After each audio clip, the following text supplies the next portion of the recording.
now on with the business of the symposium. We're very fortunate to have Professor Lewis Fitetta as our invited speaker. He's currently adjunct professor at the University of Sydney at the Sydney Medical School. He's also Director of Medical Research at MedLab Clinical in Sydney. He's a clinical epidemiologist with expertise in conducting clinical trials with research interests in probiotics and prebiotics, the human microbiome, immune function, herbal medicines and nutrition.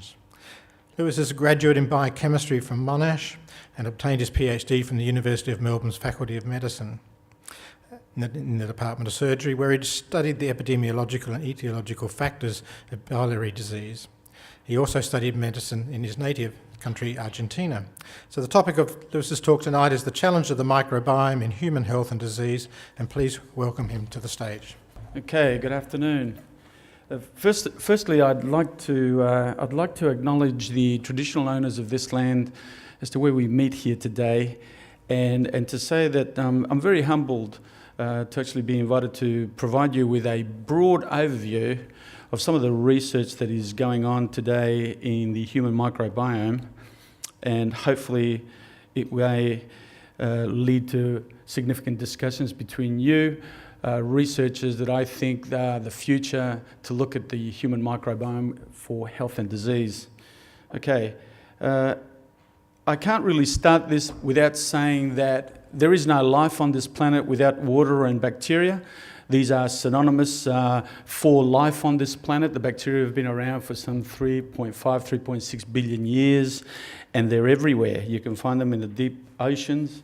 You can find them in the Maldives. If you've ever been to the Maldives, you can see the bioluminescence of the bacteria in seawater when they interact with oxygen. And they exist in extremes of temperature, extremes of geography, like in the desert in the Sahara as well, in depths of the Antarctic ice of about 25, 30, 40 meters. But also what it is they also exist in the extremes of the Yellowstone National Park, where we have mats of cyanobacteria and hot spring thermophiles that actually survive under these extremes. And it's interesting for us to also understand that from a nutritional adaptation point of view, plants had to become adapted to have some sort of a synergistic activity with bacteria, like, for example, if they needed to succeed in colonizing land ecosystems, they needed to have bacteria as partners. And this is a very nice example where you see a leg hemoglobin protein that carries nitrogen or oxygen to the bacteroids in the soil that then provides nutrition for the bacteria, that then the bacteria provide nutrients for the plant.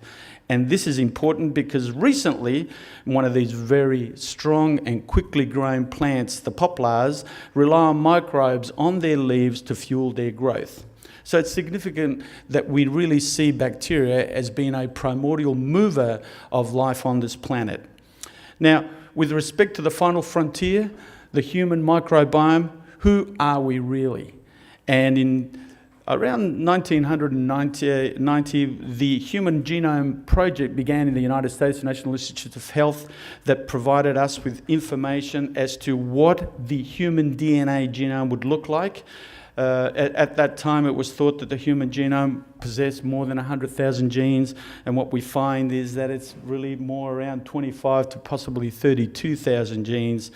And the first phase of this type of study was completed around 2012. But there were some key experiments conducted by the folk at Washington State University, Laura Hooper and Jeffrey Gordon, where they actually looked at a particular bacteria, Bacteroides theta ida omicron, in germ-free animals, germ-free mice, where it was actually shown that the bacterial colonization stimulated intestinal gene activation.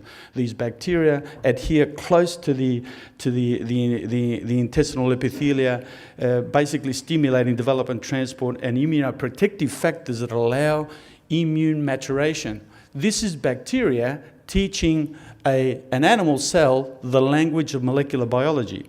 Increase in immunoglobulin A, B cells, receptors, CRP ductant proteins, and decay accelerating factors preventing their movement.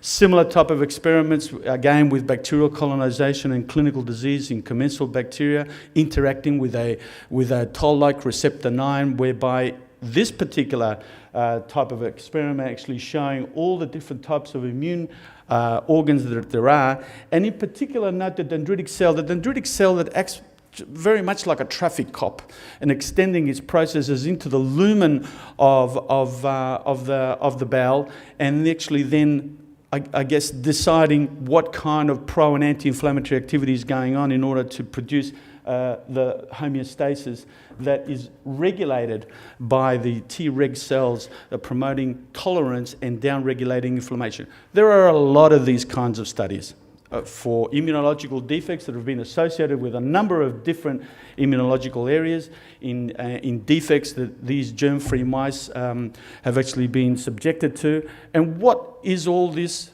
It's about acquiring immunological tolerance. And acquiring immunological tolerance allows us to really understand what's really going on in the human microbiome, because what we've got here is 90% bacteria to the 10% of the human cells. And this is important because if you have some sort of an analogy, if you've ever been to Mumbai, you've got about 30,000 residents per square kilometre. If you look into the bowel, in the intestines, you've got about 10 trillion cells per cubic centimetre. It's a significant compound with respect to the types of bacteria that are found. Some of these are the Faecobacterium prusnitzi being some sort of a bacterial that is a keystone species, which I will talk to you about, and some of these other bacteria that actually provide us with certain types of advantages in maintaining regulatory activity that are in close contact with the intestinal cells. What's important to understand is that the human gut microbiota is dominated predominantly by 5 bacterial phyla, and you can see these here: Firmicutes, Bacteroides, etc. And what we really understand is that as we move from the digestive tract is just one big tube. It's 10 metres. It's got an entry and it's got an exit. And as we move down this tube from a proximal to a distal area, we see that there is a significant increase in the bacteria. In the proximal small bowel, you've got about 100,000 cells per milliliter of fluid. We go down to the distal small bowel. This now increases to about 100 million cells per milliliter of fluid. And some of the examples there are lactobacilli. And in the large bowel, when we move into the large bowel, there's a significant increase in number of cells of 100 billion cells per milliliter of fluid. And bifidobacteria tend to dominate in that particular area, affecting on immune function. Now, the intestinal microbiome provides about a third of the genetic potential that the bacteria provide overall in the whole of the body. The whole of the body provides about 9 million, microbial genes and their metabolites, and a third of these are found in the gastrointestinal tract. Now, it's been known for a while that post-birth there's a bacterial assault on all mucosal surfaces, and that we have some of these best friends that are out and others that are definitely not. I don't agree. There are no good or bad bacteria. There's just bacteria, the ones that tolerate the host and the ones that don't tolerate the host. And as such, we see that we've got colonization of all mucosal surfaces, including the skin. And when we understand what is going on, we now understand that humans' colonization actually begins in utero. The baby that is born is not sterile. And this is a significant effect because immune maturation is actually beginning in the gut. And what is really going on with the mother will actually translate to goodness or badness for this new individual. And this is important because the mode of delivery is important, breastfeeding is important, and what kind of gut microbes the mother transfers to the baby is also very, very important, because an adverse transfer of bacteria from the mother to the child will delay immunological tolerance developing, and it may actually seed some sort of long-term defect in that newborn that may develop into a chronic disease in later life, or an autoimmune disease if that particular individual happens to have a genetic susceptibility to it. Now, there is variability in the acquisition of the human microbiome, the effect of maternal exposures associated with the environmental triggers that might be antiseptics, antibiotics, adverse nutritional practice and other hosts, factors and associated as well with their epigenetics will influence the new individual. And in influencing the new individual, early extensive bathing may be an adverse effect that this new individual does not require with respect to acquiring an immunological tolerant state. Hence, individuals, therefore, you and I can look at it and see that they are more like themselves than others. And this indicates multiple mechanisms of action, not just one single action. There are multiple factors that occur in that neonate that then will lead to immunological tolerance. Now, it's important to understand that because there was a very nice study that looked at 3 different populations from 3 geographical areas in the United States, in the north part of South America, the Amerindians and the Malawians in Africa. And what this showed was that, as you can see, in the first 3 years of life, this is the intestinal microbiome that is most plastic for a new individual. By about the age of 4 or 5, you can see that they're acquiring an adult colonization in the gut. And this is where it's most prone to have an adverse effect. So much so that by the age of 3, in all the populations, the probiotics exhibit that adult profile. Now, there are differences between those that live in the United States and those that don't, and this probably can be associated with what kind of diet they have, the genetic profiles that the different individuals have from different populations, and then the environment that they are living in. Now, when we look at the adult microbial diversity, which increases with age in each population, what is also significant is that the manipulation in early life may have the most significant impact, and could be long-lasting and could be unrecoverable. This manipulation may be more difficult to achieve in adulthood, and diet may have an adjuvant role in actually maintaining that profile in that new individual that reduces the risk of developing a chronic obesity or a chronic disease in later life or some sort of autoimmune disease. Now, in a healthy human microbiome that varies according to the anatomic sites, we can see that there are different kinds of families and, I guess, cities, if you'd like, in different parts of the body. When considering these effects on various body sites, the effect can be potentially immune-mediated in one site over another. And this is very, very important because the gastrointestinal tract mucosal immunity has no memory. It's continuously farming the bacteria, and the bacteria continuously farming the immune system, the mucosal immune system. And it's this interaction that maintains homeostasis. This homeostasis in the gut is important to maintain homeostasis in end organ functionality, whether it be the liver, skeletal muscle, adipose tissue, or any other organ, as I'll show you. So here we have, in terms of summary for this part, there's birth, vaginal delivery or cesarean. And you see, you will have different types of bacteria that will be colonizing, whether those are on solid foods or milk consumption. You will be getting different kinds of bacteria. But these are down here, the maternal factors that are very, very important in order to achieve immunological tolerance for that new individual, as well as the postnatal factors. 1 or 2 rounds of antibiotics in those first 3 years of life can undo 18 months worth of breastfeeding or a vaginally delivered baby that has achieved some sort of advantage. And therefore, it very much we need to really understand what's really going on with antibiotics in how does it affect that new individual in perhaps losing keystone species that we actually require, and then we won't be able to recover in later life. Now, if you look at medicine over this 50-year period, it's done a fantastic job in reducing some very serious infections. And if you can see this. But at the same period, you can see that these autoimmune diseases are doing totally the opposite. This is very much speaks very loudly for the hygiene hypothesis in that we are losing certain species in the gastrointestinal tract that are controlling homeostasis, and that we are putting ourselves at risk for developing some sort of chronic autoimmune disease in the form of the fact that if the individual is genetically at risk for developing something and loses keystone species in the gut, he or she will probably get something like this. And I will look at Crohn's disease just a little bit longer. So there is this crosstalk, significant crosstalk between an organism and its gut commensal microbiota that has both potentiating and detrimental effects on the immune response. Of this there can be no doubt. And you can see that the gut is at the center of controlling homeostasis of a number of end organs. Now, dysbiosis is an intestinal barrier abnormality that has many faces, and within that we need to have a look at what kind of clues a dysbiotic gut may have in terms of gastrointestinal infections that actually can disrupt the gut microbiome. And as the caption says, that wasn't chicken.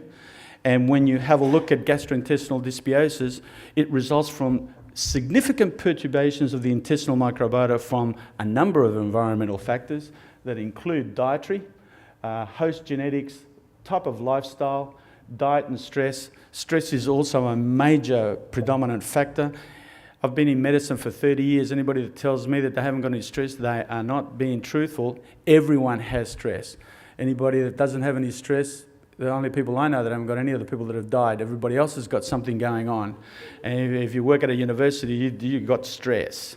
And if you've got a husband, you're stressed. And if you've got a wife, you're definitely stressed. And so we have dysbiosis that leads to disease, and dysbiosis that may actually temper and be able to recover health in terms of the T regulatory cells that are actually very, very important in the mucosal immune system that talk significantly every second of the day with the bacteria that are in close contact with the intestinal epithelia. So what do we have in terms of a summary? Do we recognise a healthy microbial community versus a disrupted microbial community? Well, certain publications have actually shown us in a diagrammatic representation what we really have in terms of the healthy microbial community. We have a number of factors of the exogenous pathogens and the pathobionts, these types of bacteria that have the ability to become pathogenic, and the types of factors that the commensal microbiota tends to produce in order to maintain this stability. And we maintain this stability, and when we do this, this host immune-mediated resistance is actually created and maintaining, all it is, maintaining homeostasis. For a little bit of pro-inflammatory activity is good, and a little bit of anti-inflammatory activity is good, and we live in this syncytium of balance. We're balanced. We are balanced individuals. On the opposite side, we can see that there's a disruption of the microbial community, and let's say that we do this with an antibiotic that, such as amoxicillin, or a broad spectrum antibiotic such as a macrolide like erythromycin, and we're actually depleting the microbiota, producing an overgrowth of pathobionts, and not that extensive, but actually creating a dysbiotic effect that allows pro-inflammatory activity to actually be upregulated, systemic dissemination of pathogen and commensals or whatever other molecules these may produce, leading to some sort of sepsis or systemic infection or a systemic pro-inflammatory activity. What is important to understand is that it's possibly the losing of keystone species that are stabilizers of the pathogens in this particular area. And this is actually very, very important, because when you look at the work of a gastroenterologist, Harry Sokol, he actually showed that fecal bacterium Prusnitzi is an intestinal bacterium that is abundant in healthy adults, but is very much scarce in those with inflammatory bowel disease. And he actually showed in this publication here that when he actually inoculated this bacteria in germ-free mice that have been, I guess, inducted with a pro-inflammatory activity, that they actually recovered the healthy status. So in terms of losing a keystone species, I think that this is something that is very much, these results very much counterbalancing dysbiosis.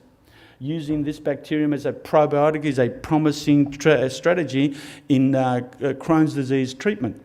And I guess from a functional interaction point of view with the gut microbiota, this is basically what we see.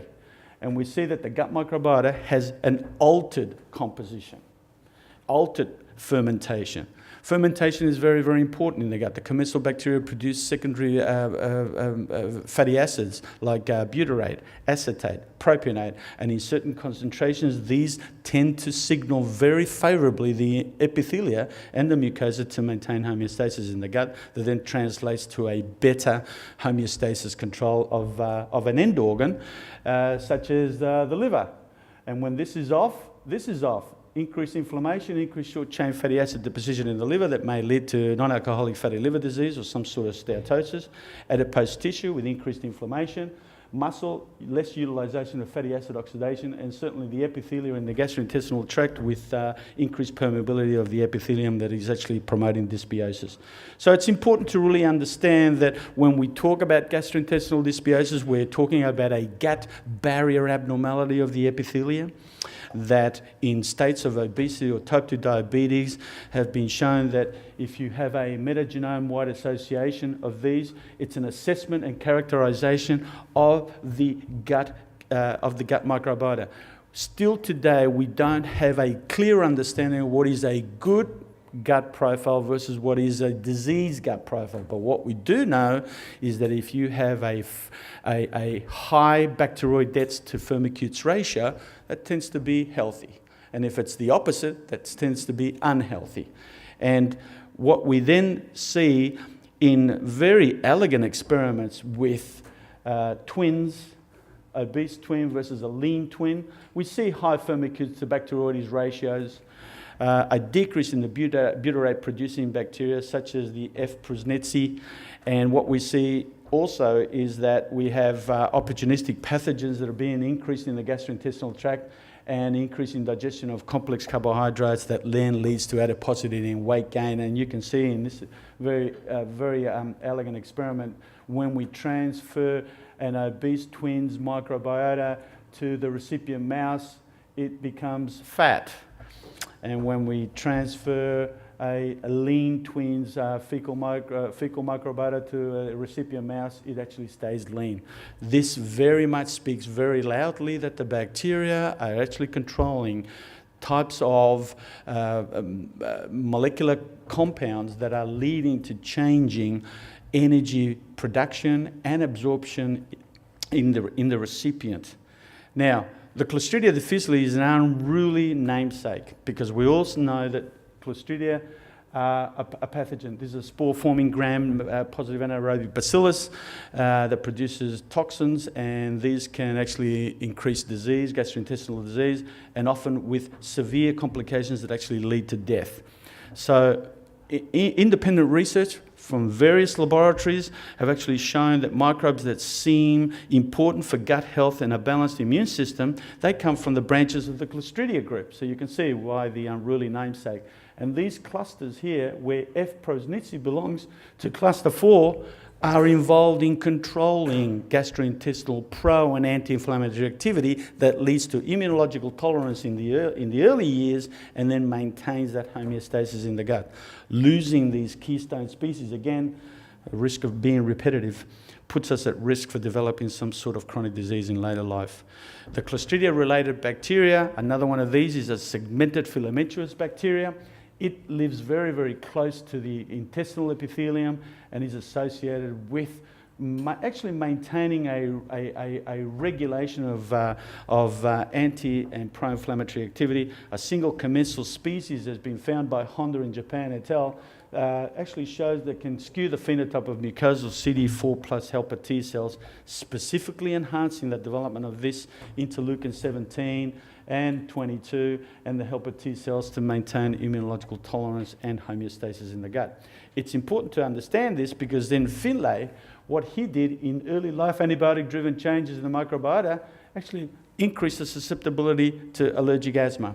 Early life vancomycin treatment of mice certainly did increase the risk of later asthma development in the animals. The results in part explain depleting this Clostridia group. These are the same bacteria identified by Honda, which seem to actually show a corresponding population of suppressor cells collapsed. Now, the one slide that I haven't used here is that some very, very good work at the Murdoch Institute in Melbourne published a paper earlier this year whereby children were identified to have peanut allergy at birth. And what the researchers did there is that they provided a small amount of the trigger allergen of the peanut over a 12-month period with a Lactobacillus rhamnosus GG. And this is a double-blind randomized clinical study with a placebo. And what it showed is that the children that received that lactobacillus plus the small amount of peanut over the 12 months actually fixed their peanut allergy. It wasn't imprinted, but it was an amelioration. Again, speaking very, very loudly that we need to actually influence the innate immune system in early life, in those first 2 or 3 years of life, in order to reach some sort of immunological tolerance. And the animals became less able to restrain their immune responses when encountering allergens in later life. So this is also very, very important. Commensal bacteria protect against food allergen sensitization. Antibiotic treatment of the animals, obliterating Clostridia bacteria, and then fed the animals peanut protein. I guess, an experiment that actually says to us that in terms of allergy and environmental allergens that are available, need to have some sort of corresponding Tregs present in order to re-regulate that pro and anti-inflammatory activity. The sensitization was prevented by introducing the Clostridial bacteria.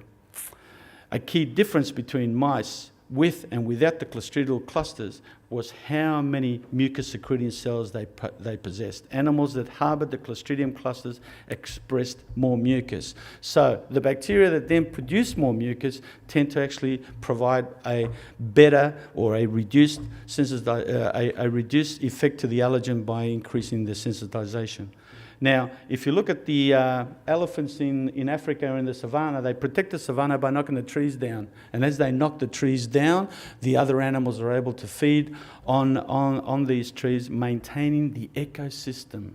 And it's about maintaining the ecosystem. And bacteria maintain the ecosystem. Mucus in the intestine exemplifies the carrot and the stick approach. This is the carrot and the stick approach. Mucus serves both as an antimicrobial repellent and a growth medium for the intestinal bacteria. And bacteria tend to do this for those that tolerate the host. The Clostridial clusters are able to promote intestinal health and a balanced immune system throughout life by ensuring a healthy flow of mucus. Now, people always ask me about probiotics because MedLab Clinical works on probiotics. And this guy here, Ilya Michnikov, was Pasteur's student. And he started working on probiotics by linking regular consumption of lactic acid bacteria in fermented dairy foods. And he actually improved the health and longevity of Bulgarian peasants, and then he went on to write The Prolongation of Life. But this, in 1907, optimistic study, the dependence of intestinal microbes on food makers makes it possible to adopt measures to modify the flora in our bodies and to replace the harmful microbes by useful microbes. This, in 1907, is a very insightful statement. Very, very insightful. And as per usual with talented people, he goes on to win the Nobel Prize for his work in immunology in 1908. But do bacteria fix anything? No, they don't. Do they recolonize the gut? No, they don't.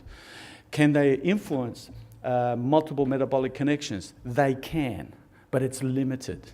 Anyone that is consuming probiotics in any form and you're consuming them over, let's say, 2, 3, 4 weeks, within another 3 or 4 weeks, you will have passed them all out.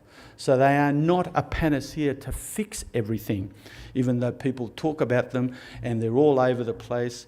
And when you look at probiotics and the numerous clinical trials that there are some good clinical trials, but a lot of them, the bar is set low. And we need better randomized clinical trials to be able to see which kinds of bacteria do actually positively influence the gastrointestinal tract and have some sort of immune-mediated effect to actually down-regulate disease. Now, they're very difficult to avoid. They come in all different kinds and sizes. You know, I don't understand how you get them in the bread and in the chocolate and in the biscuits, you've got to cook the biscuits, you've got to cook the bread. I don't know how you get the probiotics out of there, but this is marketing hype, a lot of marketing hype. And it tends to actually be negative with respect to understanding the research in this particular area, because they do have some sort of an effect. What I don't understand is how you get an effect out of these things. And just in finishing, and I think that I'm on time in finishing, low biodiversity and imbalances in gut microbiota associated with human disease states. Of this there can be no doubt. Today, if you relate this to disease, it's low biodiversity. It's an unstable environment. It's increased abundances of types of bacteria that are possibly actually triggering, if not maintaining, a disease state such as inflammatory bowel disease or obesity. Clostridium difficile colitis, metabolic syndrome, peripheral vascular disease, renal diseases, as well as diabetes. And when you compare that to this, which is a healthy, I guess a healthy environment, high biodiversity and richness, stable, primarily Bacteroides, Prevotella, and low in Firmicutes. And the last thing that I want to say on this account is that a recent study from Italy has actually shown that in supercentenarians, people living beyond the age of 104, have a very rich gastrointestinal microbiome. And what has been identified in that particular study, and I'm sorry I don't have a slide to show you, is that the Bacteroides are high. The bifidobacteria are high. And if you look back at some of the literature, some of the ancient literature from the 70s, it's ancient for you, but not for me, you can see that work from the Japanese has actually shown that in the elderly, Bacteroides and bifidobacteria are doing this. And if you're medically inclined, you work with patients, you will see that in the elderly who have no chronic diseases and succumb to an infection, a chest infection that then becomes pneumonia, it's because of the gastrointestinal deficits that they have, low bifidobacteria and low Bacteroides. So we have some sort of a link emerging today that there are types of bacteria, phyla, that we require to have as we age in order to actually maintain health and perhaps keep at bay deleterious infections such as a chest infection that then becomes pneumonia and then causes us to succumb. And with that, I would like to thank you for your attention. Thank you.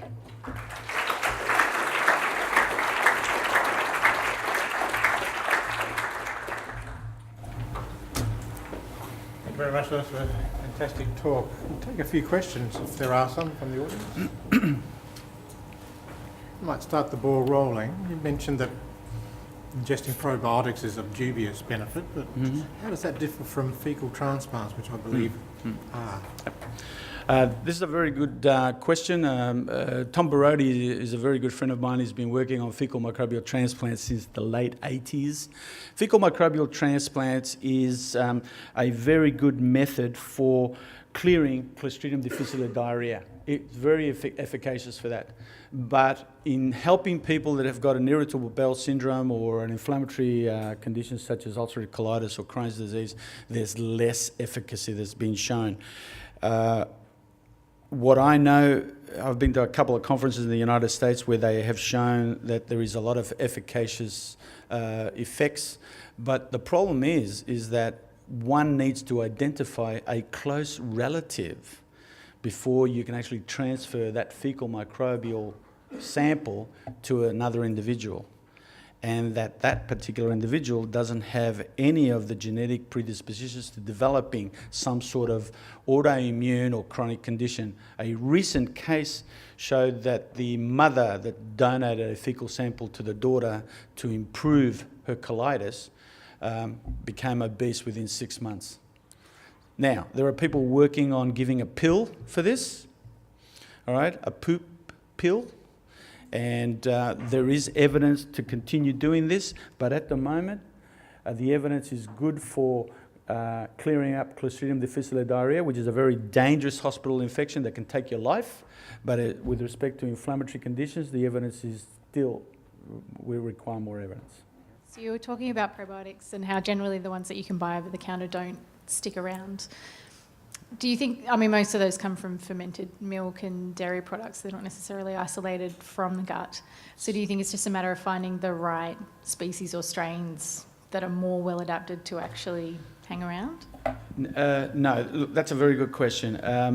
Probiotics come from fermented foods, but there's also been some of them that have been isolated from the fecal samples of babies, okay?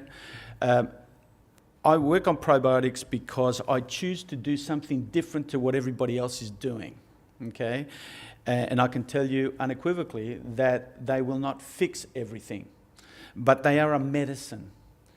Properly formulated with respect to what the different species do, may improve mucus production, may improve immunological function, but it's temporary.